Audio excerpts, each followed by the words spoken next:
Bienvenidos a Mi Mente y Yo Podcast, un espacio para compartir ideas y pensamientos que como adultos en un mundo que ha cambiado a gran velocidad, muchos tenemos pero no lo decimos. Hola a todos, soy Daniel y qué gusto que nos escuchen nuevamente. Quiero empezar agradeciéndoles por escucharnos y compartir nuestro contenido con más personas, pues gracias a eso hoy nos escuchan ya en 7 países y seguimos creciendo, alcanzando a más personas que se identifican con lo que ustedes y yo pensamos en nuestro día a día. En este episodio te comparto un tema que de unos años para acá he venido pensando y que creo que debemos tener presente siempre, pero sobre todo conforme nos vamos acercando a los 50 años. ¿Qué pasaría si nos quedáramos sin trabajo? Sé que esta idea puede ser de diferente impacto, según nuestra profesión y ocupación, pues habrá quienes son empresarios o independientes, pero son los menos. La gran mayoría de nosotros trabajamos para alguien más, ya sea una empresa, gobierno u otro, en donde tenemos diferentes niveles de responsabilidad, sueldo y prestaciones, pero que a final de cuentas nos generan un ingreso constante de manera mensual sobre el cual establecemos nuestros gastos y nuestro nivel de vida. Aquí es donde empiezan los temas que conforme han ido pasando los años, me han hecho pensar y reflexionar sobre qué pasaría si un día eso se acabara. Para empezar, algo que es innegable es que en los tiempos actuales cada vez es menos común que una persona se jubile en su trabajo. Las leyes en relación a la antigüedad y años trabajados se han modificado de tal forma que ahora para lograr una jubilación debes tener o más edad o haber tenido más años de trabajo activo cotizado o reconocido. Y por otro lado, la tendencia de las empresas es a contratar cada vez más gente joven con sueldos y o prestaciones menores, ocasionando que periódicamente se realicen reestructuras en donde la gente de mayor edad o mayor sueldo son a las primeras que se les liquida. Y por supuesto, estas personas son a las que más trabajo les cuesta lograr colocarse nuevamente en otras empresas, ya sea con el mismo nivel de sueldo o en una posición similar. ¿Te parece que esto es injusto? Probablemente, pero depende según la perspectiva, pues a final de cuentas las empresas también cada vez más se ven ahorcadas en cuestión de generar mejores resultados y más utilidades para los inversionistas, presionadas también por los famosos consultores externos, los cuales han desarrollado el concepto de hacer más con menos. ¿Y en dónde puedes hacer primeramente una reducción muy rápida de gastos? Pues en la nómina. También existen otras situaciones como son los cambios de administración, en donde normalmente los nuevos líderes traen a su equipo de confianza y obvio no puede haber 2 personas en un mismo puesto, y esto se va dando en cascada desde un director general hasta los mandos medios. O también en las fusiones de empresas por adquisiciones, las malas rachas de negocio donde las utilidades van disminuyendo y más recientemente, como todos lo vimos, una situación como la pandemia que vivimos en donde muchos negocios tuvieron que reducir dramáticamente sus gastos para poder sobrevivir, o negocios que simplemente no aguantaron y desaparecieron. Todos estos factores, como podrás darte cuenta, no tienen nada que ver con tu desempeño, rendimiento y resultados como colaborador, por lo que no hay una certeza de que aunque pasen, a ti no te van a afectar. Por supuesto, si eres una persona no productiva, con malas evaluaciones de desempeño y como se dice comúnmente, nada más nada de muertito, y aparte tienes un buen sueldo y antigüedad, además de estar en los 40 o los 50, pues es mucho más probable que seas de las primeras opciones para recortar gastos. Y aquí hago una reflexión sobre el sueldo. Llega un momento en el que los que llevamos varios años trabajando en empresas nos acostumbramos a la seguridad de la quincena, pues sabemos que pase lo que pase, esta nos va a llegar a la cuenta y damos por hecho que tendremos ese dinero, o esos vales de gasolina y despensa, el aguinaldo, los bonos, el cambio de automóvil, una nueva computadora, etcétera, etcétera.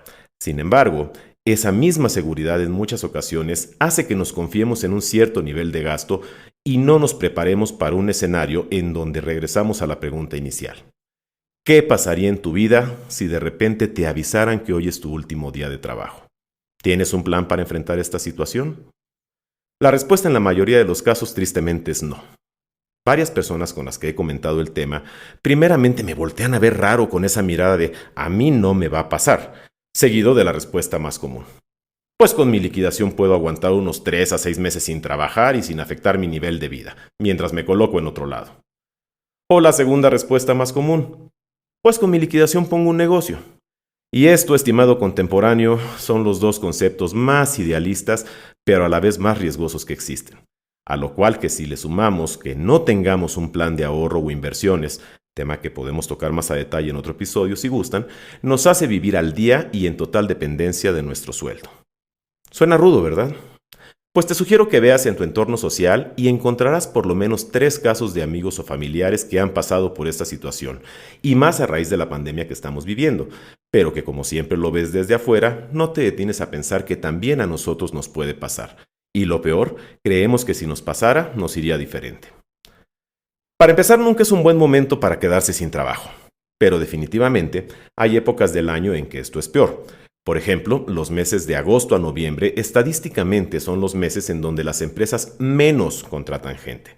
Pues salvo que sea una posición súper estratégica y de alto impacto, las empresas están preocupadas en lograr llegar a las metas de cierre de año, y por ende, un sueldo menos en ese tiempo suma a la reducción de gastos, optando por mantener esas posiciones vacantes al menos hasta enero o febrero. Y si durante ese periodo detectan que con la plantilla restante lograron sacar adelante los resultados del área, es muy probable que o disminuyan el perfil del puesto o de plano lo cierren, pues la meta se logró sin la posición ocupada.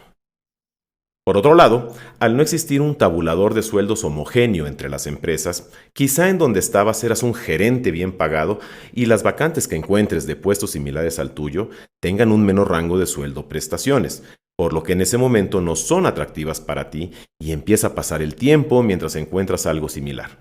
Y durante este tiempo, tu cuenta de banco va bajando y bajando y bajando, hasta que llegas al punto en donde te ves obligado a concursar en cualquier posición de trabajo, aunque sea menor a la que tenías, con tal de mantener un ingreso y poder cubrir tus gastos. Y luego está la idea de empezar un negocio. Esto puede ser un gran error si se hace al vapor por la emotividad del momento, pues la gran mayoría de las personas basan sus negocios emergentes en los 3 principales errores que cometen los emprendedores. Primero, no tener armado y analizado un plan de negocio, que va desde el qué, el cómo, el por qué, cuánto se requiere o cuándo empezar. Segundo, basar el negocio en los gustos y hobbies, pensando que como a nosotros nos gusta algo, a todos les va a gustar de igual manera. Tercero, poner un negocio en base a comentarios personales, siendo lo más frecuente, poner un restaurante, pues todos me dicen que cocino muy bien y les gusta mi comida. ¿Y esto qué ocasiona? Pues que el fondo que teníamos para aguantar unos meses sin ingreso se acabe mucho más rápido. Nos desesperemos porque no vemos ingresos tan ágilmente como pensamos, empezamos a meterle más dinero del que planeamos para mantener los gastos de operación del negocio y en poco tiempo lo cerremos con la necesidad urgente de conseguir cualquier trabajo, pues empezamos a echar mano de préstamos y tarjetas de crédito y aparte de los gastos corrientes, las deudas y la falta de flujo de efectivo nos empiezan a ahogar. Y peor aún, si teníamos propiedades, las empezamos a malbaratar con tal de conseguir dinero rápido. Es cierta la frase que dice que los bienes son para remediar los males, pero esto solamente se cumple si se venden adecuadamente y tenemos un valor de retorno suficiente contra lo que nos costaron. Es probable que tú y algunos más de los que me escuchan piensen que exagero o que doy el escenario más catastrófico, pues no todos los casos son iguales y me dirás que conoces casos de éxito que difieren a lo que he dicho. Por un lado es cierto, hay casos de éxito, pero si los comparas contra los otros casos que has visto y conoces, sabes que son los menos. Y por el otro lado, hay que detenerse a pensar qué hay realmente diferente en esos casos de éxito, y es ahí donde vamos con la pregunta que quizá debas hacerte. ¿Tengo un plan B estructurado y listo para ejecutar en caso de quedarme súbitamente sin trabajo? Si tu respuesta es sí, felicidades. Estás preparado para enfrentar esta situación y seguramente también tienes más de un plan alterno que te permitirá mitigar el impacto de una súbita pérdida de empleo. Si tu respuesta es no o no estás muy seguro, revisemos a continuación algunos puntos que desde hace un par de años he venido pensando y preparando por cuenta personal, no solo basado en mis pensamientos e ideas, sino atreviéndome a comentar el tema con gente con mayor experiencia que yo y que me han abierto los ojos para tener una perspectiva más aterrizada de lo que podría ser. Quiero resaltar que yo no soy financiero ni empresario, soy un adulto que trabaja igual que tú, pero que en mi caso no solo he pensado en el tema, sino que he pedido asesoría a otras personas como nosotros que han enfrentado esta situación y han salido adelante. Y yo lo único que hago es compartirte un resumen de las experiencias reales para que tú decidas qué pensar. Pero bueno, vamos a los puntos. Punto 1. Ten claridad acerca de tus gastos mensuales. La gran mayoría de las personas que trabajan en empresas solo consideran como presupuesto aquellos gastos en los que utilizan los ingresos en dinero, como son el sueldo, el aguinaldo y los bonos, pero pierden de vista las prestaciones no líquidas como son los vales de despensa o gasolina, los seguros de gastos médicos, vida y automóvil, las cuotas patronales al Seguro Social o el Infonavit para aquellos que tienen un préstamo hipotecario. Todos estos conceptos son gastos que, como los paga directamente la empresa y no nosotros, casi nadie incluye en su presupuesto de gastos una vez que se queda sin empleo, ocasionando o que se pierdan, lo cual es un gran error y también en otro episodio podemos comentarlo más a detalle, o que nos reduzcan el tiempo que habíamos estimado que nos alcanzaría para poder estar sin tener ingresos. Punto 2. Prioriza y optimiza tus gastos. En estas situaciones normalmente lo que nos viene a la mente es cómo mantener el mismo nivel de vida. Pero es importante pasar rápido de la negación a la aceptación y aterrizar bien un presupuesto el cual debes informar e incluso preparar con tu familia y amigos. Que no te dé pena, no quieras mantener una apariencia de seguridad, pues esto no es una situación que te afecte solo a ti, sino a todos. Evalúa los gastos principales como son alimentación, servicios básicos de casa y ojo, la televisión de paga ultra premium con 1000 canales no es un servicio básico. Piensa en la educación, y aquí incluye también el costo de Internet, algo que necesitamos mucho actualmente. Salud, seguros. Aquí, por ejemplo, piensa, si alguien se enferma o le pasa algo a tu auto, al no tener seguro, lo vas a tener que pagar todo de tu presupuesto, y es muchísimo más caro que un seguro y un deducible. Pago de hipotecas, préstamos de tarjetas, movilidad y reduce los gastos no esenciales como son salidas, viajes, regalos, tecnología, etc. Con esto podrás establecer un plan de cuánto tiempo puedes estar sin ingresos sin afectar las necesidades básicas de tu familia y las tuyas. Punto 3. Aunque según tus cuentas tengas presupuesto para X número de meses, siempre réstale 2. Por ejemplo, si con tus cálculos estimas que puedes estar 8 meses sin ingresos, hazte la idea de que solo podrás estar así 6 meses. Pues si lo haces exacto, no tendrás un fondo emergente en caso de alguna eventualidad. Punto 4. Piensa en qué sectores podrías colocarte. Muchas veces nos cerramos a creer que solamente debemos o podemos conseguir trabajo rápido en el mismo sector en el que hemos venido trabajando los últimos años, en lugar de evaluar en qué otros sectores afines nuestra experiencia puede ser de utilidad. De esta forma, aumentas tu universo de posibilidades para conseguir un nuevo trabajo y en menos tiempo. Punto 5. Si tienes tu plan de negocio para independizarte bien estructurado y planeado, pues no necesariamente debes esperar a quedarte sin empleo para echarlo a andar. Piensa que siempre será mejor emprender, teniendo de colchón tu ingreso fijo, a que esperes a que el negocio empiece a darte un retorno de tu inversión sin tener ingresos. Y así, en caso de que llegues a quedarte sin trabajo, ya tendrás un negocio más estable y en vías de consolidación que te permita llegar más pronto a tener las ganancias que requieres para retomar tu nivel de ingresos. Claro que implica más trabajo, pero recuerda siempre que en tu propio negocio cada hora extra que inviertes es dinero sonando en la caja registradora. Y si de plano no has pensado ni preparado nada y te toma por sorpresa una situación como esta, no hay de otra. Empieza a moverte de inmediato. No tengas en mente que vas a aprovechar para tomarte unas semanas de vacaciones o de desintoxicación que le llamamos. Recuerda que no estás generando ingresos y cada peso que sale y no entra son 2 pesos. Contacta a tus antiguos colegas y amigos para informarles tu situación y pedirles que te avisen si saben de alguna oportunidad de trabajo. Ten tu currículum actualizado y en un formato ejecutivo para distribuirlo por correo o por plataformas de búsqueda de empleo como son OCC, Headhunters o incluso el mismo LinkedIn, entre otras.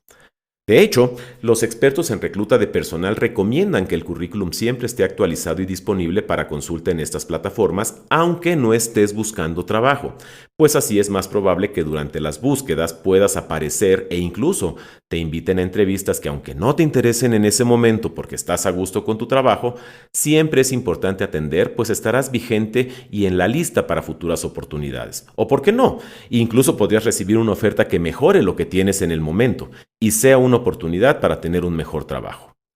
El hacer el currículum y promoverlo cuando no tenemos trabajo, aparte de que no necesariamente siempre sabemos cómo hacerlo bien, tarda más tiempo en ser visto y por tanto en ser tomado en cuenta. Como podrás ver, son muchos los conceptos que integran este tema y seguramente te puede dar hasta temor el ver la potencial realidad. Es por eso que debe ser tomado más en serio y amerita que le regales un tiempo no solamente para pensar en ello, sino también para empezar a planear y sobre todo prepararte en caso de que te llegara a pasar. Sí, sé que ha sido mucha información, pero si quieres puedo dedicar otro capítulo a profundizar algunos de los temas. Solamente házmelo saber vía correo electrónico y lo haré con muchísimo gusto. Cierro el episodio de hoy con una reflexión. Es una realidad latente que cualquiera puede quedarse sin trabajo en cualquier momento, y que conforme avance nuestra edad será más difícil conseguir trabajo nuevamente o al menos al mismo nivel. Pero también es una realidad que hay mucho que podemos hacer para estar preparados en caso de que esto llegara a pasar y poder afrontar de mejor forma un periodo de recuperación con el menor impacto posible. Si te gusta el contenido, no olvides seguir el canal y activar las notificaciones para que puedas escuchar cuando nuevos episodios estén disponibles. Y por supuesto, compártelo con tus familiares y amigos para que me escuchen en Spotify, Apple Podcast o en Google Podcast. Te recuerdo que publico un episodio semanal donde comparto pensamientos e ideas que tenemos de manera cotidiana y en donde, por supuesto, espero que me envíes tus sugerencias de los temas que quieras que conversemos a través del email mimentiyopodcast@gmail.com y te invito también a seguirme en Twitter e Instagram en donde encontrarás contenido nuevo diario. Soy Daniel y recuerda, muchos pensamos lo mismo, pero no lo decimos abiertamente. Nos escuchamos la próxima semana.